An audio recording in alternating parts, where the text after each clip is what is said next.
এক ওয়াক্ত নামাজ পড়ে না, খোদার 365 দিন, একটা বছরে কোনো দিন যে ছেলেটা ফজরের নামাজ পড়লা না, তুমি কোন মার ঘরে জন্ম নিলা?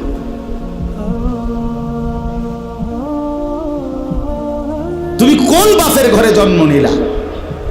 তোমার মায়ের 2 বছরের দুধের হক কি আদায় করো?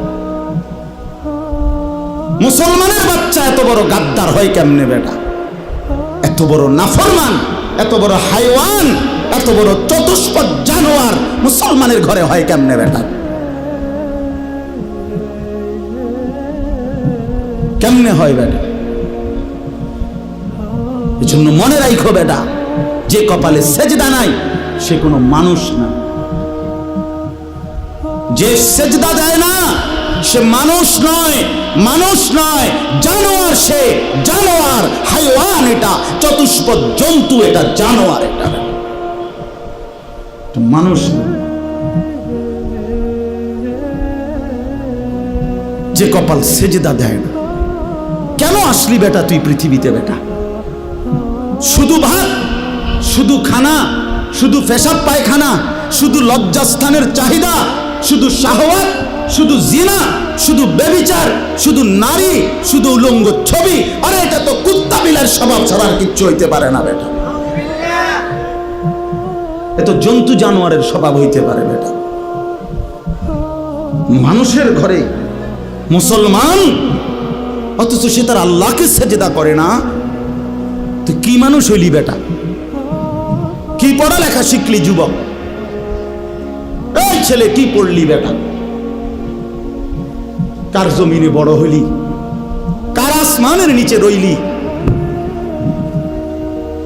কি রে বেটা, আমরা চেহারা চিনি না?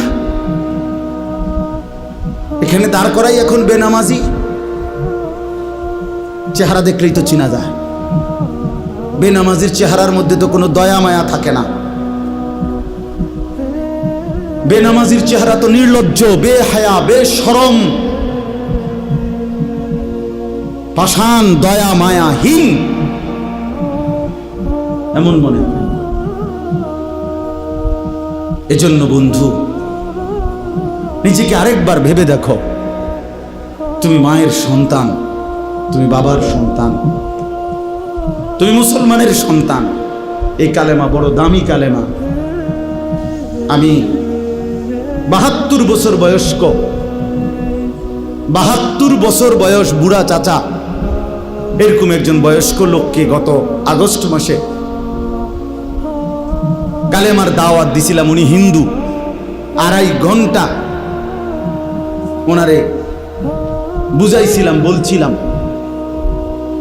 কিন্তু উনি এটা বলে যে ঈশ্বর অদ্বিতীয়, ঈশ্বরের কোনো অংশীদার নাই,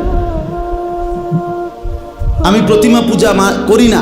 উনি এই কথাটা বলে, কিন্তু উনি কালেমা। আমি বললাম, চাচা, আমাদের সাথে আরো আলেমা ছিল, চাচা আপনি এই কথাটাই বলেন, এই কথাটাই বলেন, এটাই কালেমা।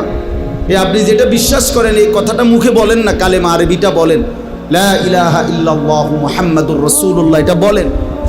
কত অনুরোধ করলাম, কানসি পর্যন্ত, বিশ্বাস করেন চাচার মুখ দিয়ে এই কথাটা বাইর করতে পারলাম না। কয় না, আমি এটা পড়তাম না।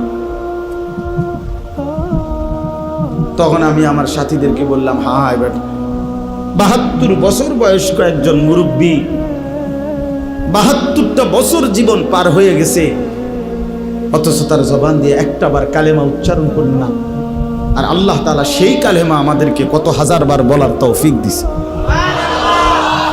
কত বড় নিয়ামত, কত বড় সৌভাগ্য যে আমি এক মুসলমান মায়ের ঘরে জন্ম নিছি, আমি এক মুসলমান বাবার ঘরে জন্ম নিছি। আমাদের কি যোগ্যতা ছিল? আমাদের কোনো যোগ্যতা ছিল এখানে? শুধুই কার দয়া?